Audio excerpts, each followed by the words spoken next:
Hey, what's going on, everyone? It's your boy, Ernest Dove, New York Mets Dove Report. This is my weekly report on the entire Mets farm system from low A all the way up to triple A. I want to do things a little bit different possibly in this segment. I don't want to just highlight everyone who's hot.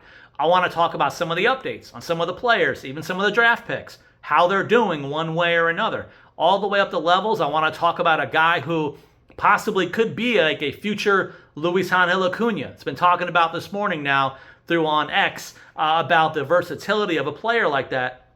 The Mets might have a outfield version of a Luis Angel Acuna with speed, who can play multiple positions. Want to highlight him because he's underrated a lot, having a quiet but steady kind of offensive season as a guy who I still see as a late bloomer, who may not even be a major leaguer until age 26, 27.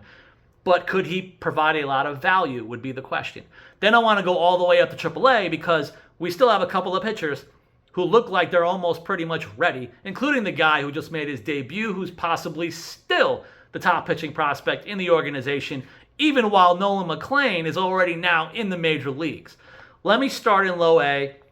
Let's get to the two draft picks, how they're doing. We have Mitch Voit, who, again, the slash lines are low. But again, this is draft season after the summer. These guys have had their long years. I'm not really worried about stats altogether, but I at least want to update you guys on what might be a small plan for them. Mitch Voit, 11 games, 5 walks, 11 strikeouts. He has 9 stolen bases so far in pro ball through these 11 games.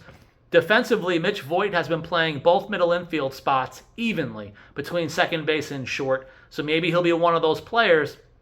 Those might be the two main positions for another year or two, one way or another, while they try to decide what to do.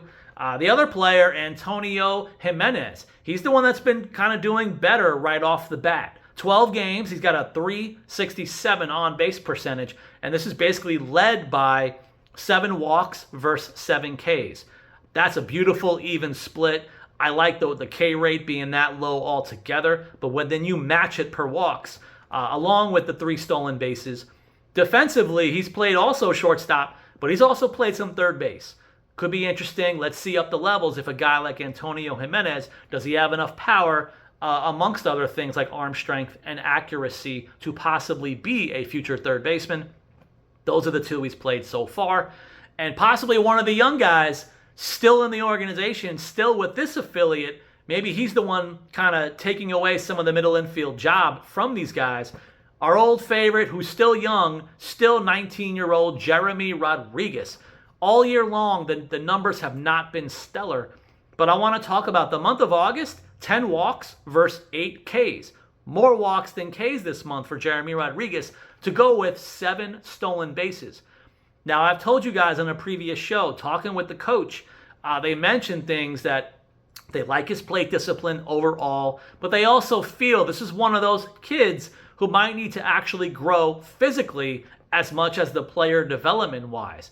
Probably someone who needs to gain more weight, more muscle mass, before we really see how he turns on some of this stuff to see what he can become. The one pitcher I want to talk about in low A, I mentioned him on my X account, David Hurtado, the left-handed pitcher. He's only 20 years old, started the year in the Complex League. Here he is doing really well still now in low A.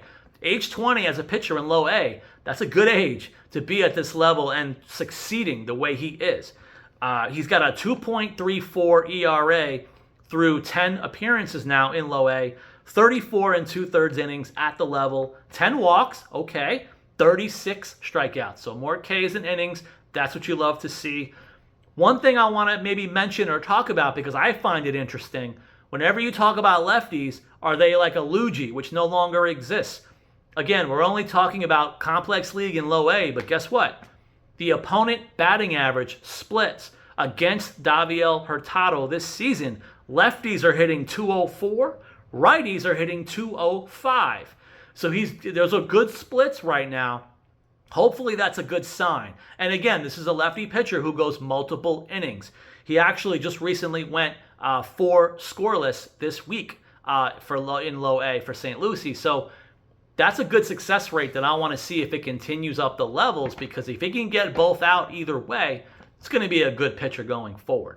Now we head to high A.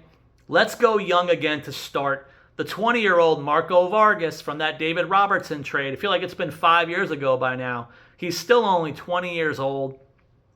And also, like Rodriguez, Vargas has been a slow and steady guy without sexy slash lines at the high A level. Again, I believe he was still actually 19 when he got the promotion all the way to high A. He struggled a lot of the year, but guess what? He started hitting at the end of July, a brief slump in August, and now in the second half of August, he's getting hot again, which also includes a current 7-game hitting streak for Marco Vargas. During the 7-game hitting streak, doing well overall, but guess what? In the month of August, in general, 8 walks to 9 Ks in 48 at-bats. I'll take that low K rate. I like the walks. Coaches, even from low A, they liked his plate discipline to begin with. So this is something exciting still to keep an eye on with Marco Vargas, who can play multiple infield positions. I still like what we see in him. One of the guys that's pretty interesting, I want to see what happens to him. He's 24 years old and he was undrafted. But guess what? The masher, Trace Wilhoit, all he's quietly done has hit for power. So far between low A and high A now, he's got a 378 on base percentage. He's also now played in total 90 games this season, 303 at-bats. But let's talk about it. 15 home runs, 15 doubles, and we'll throw in the 2 triples. He's kind of a power bat, but again, he's 24 years old in low A, so I want to see how he does low A, high A now. He just got promoted. He's the kind of guy you want to keep an eye on. He seems to be more of just a first baseman in DH, so let's see how that plays out value-wise up the levels. He's going to have to hit for a lot of power in the organization. I want to see a Trace Wilhoit in Double A.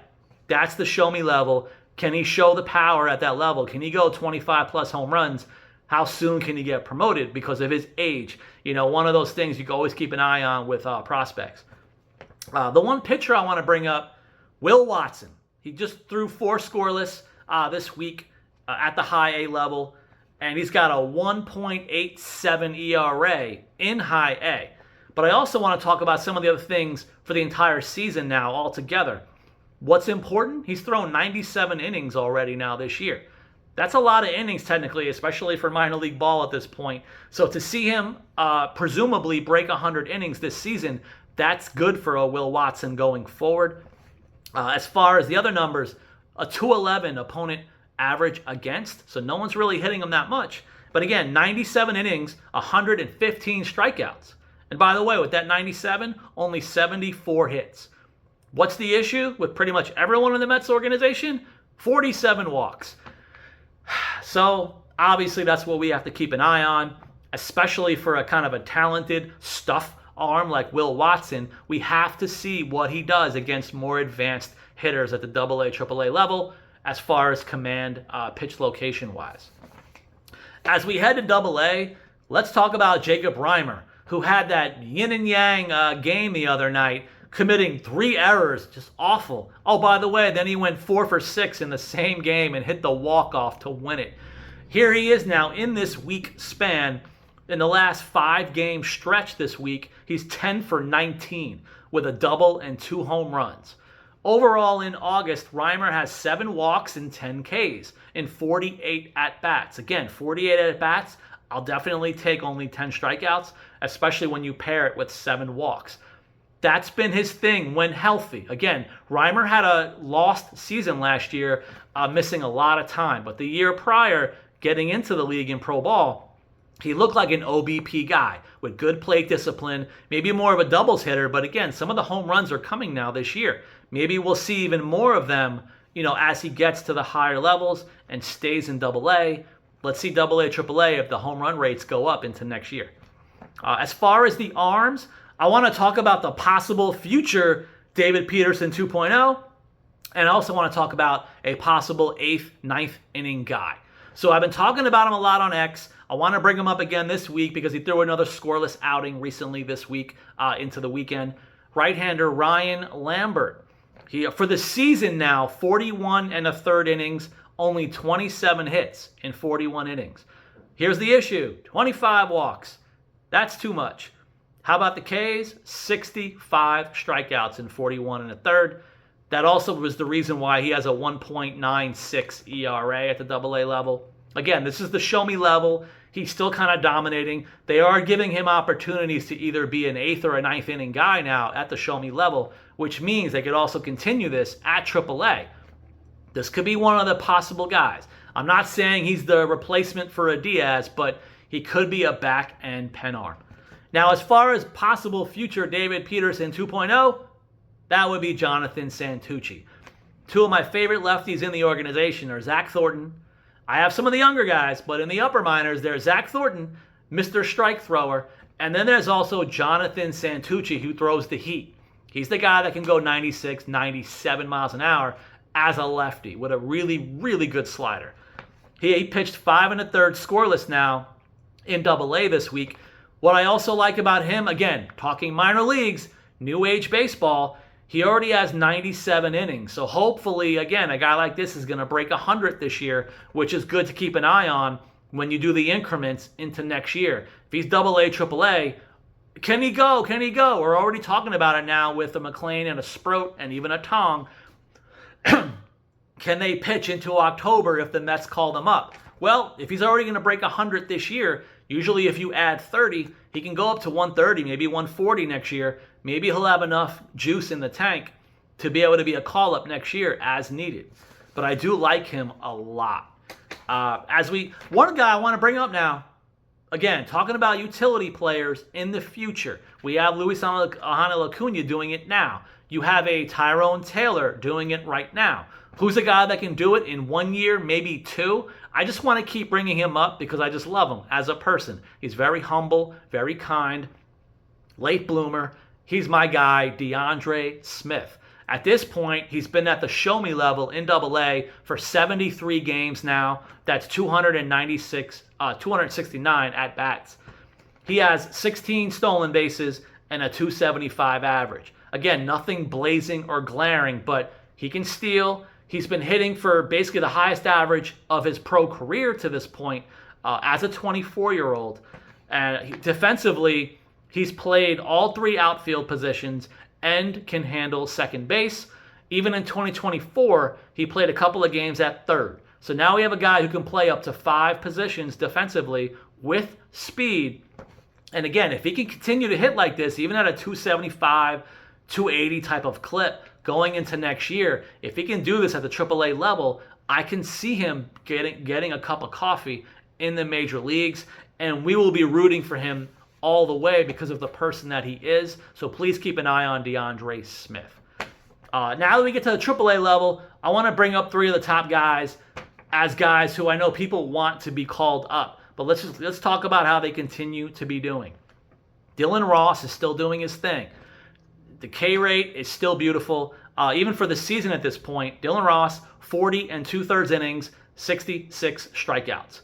But he does have 22 walks, only 28 hits allowed in the 40 innings. This is the other guy with Ryan Lambert. This is the other guy that could be a pen arm, 8th and 9th guy, back end guy. He's already at the AAA level. They're having him close games or be the hold guy in the 8th inning as well. So like the setup man. He's getting the experience now.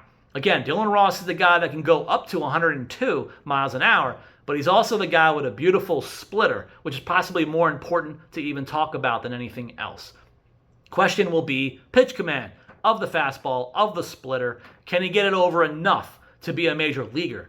I think he's going to get a shot one way or another. You can't teach 98 to 102, and you probably can't teach the splitter the way he throws it. He's a really good pitcher. He's going to get his shot.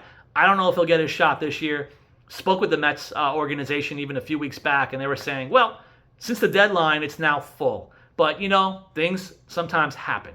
So keep an eye on Dylan Ross possibly squeezing in to the Major League roster, even this year, also because he's Rule 5 eligible. So one way or another, I assume the Mets are going to Rule 5 protect him and get him on the 40-man anyway. So let's see if they call him up before that to give him a taste, see what they have in him.